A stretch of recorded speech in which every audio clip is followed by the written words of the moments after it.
اعوذ باللہ من الشیطان الرجیم بسم اللہ الرحمن الرحیم۔ آپ دیکھ رہے ہیں پنجاب رنگ نظارے یوٹیوب چینل، اور جیسا کہ آپ جانتے ہیں کہ اس چینل کا مقصد آپ تک نئی نئی معلومات پہنچانا ہوتا ہے، اور اس سلسلے کے لیے ہم نے ایک نہایت ہی اہم معلومات کا سلسلہ شروع کیا ہوا ہے،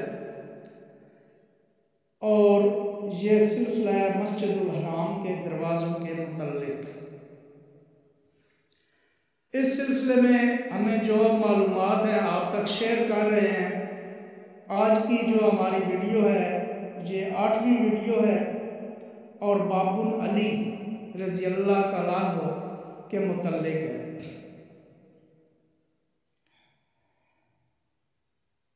یہ دروازہ جسے باب علی کہتے ہیں، مسجد الحرام کے مشرقی حصہ میں واقع ہے،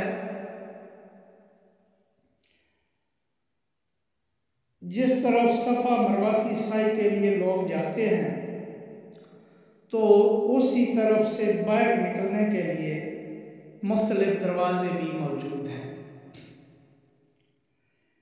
جن میں سے ایک دروازے کا نام باب علی ہے۔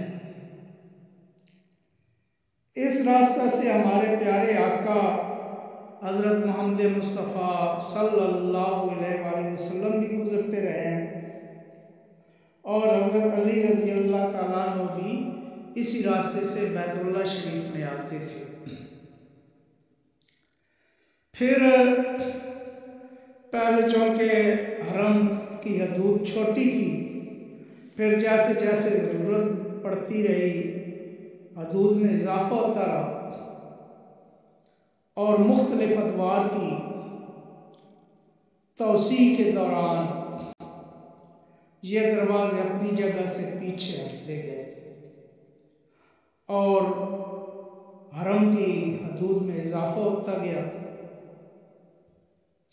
اب یہ دروازے جس جگہ ہیں یہ صفا مروہ سے بھی باہر آ چکے ہیں، یعنی صفا مروہ جو ہے وہ بھی حدود حرم میں شامل ہو چکی ہے۔ اس طرف کے بہت مشہور دروازے جو ہیں ان میں باب دار ارقم ہے، باب بنی ہاشم ہے، باب عباس اور باب النبی صلی اللہ علیہ وآلہ وسلم ہے۔ اسی طرح باب السلام اور باب بنی شیبہ، جس کے متعلق گزشتہ ویڈیو میں بتایا گیا ہے، باب الہجوم، باب منا، باب مصطفیٰ، باب عرفہ اور باب مروہ وغیرہ اس طرف موجود ہیں۔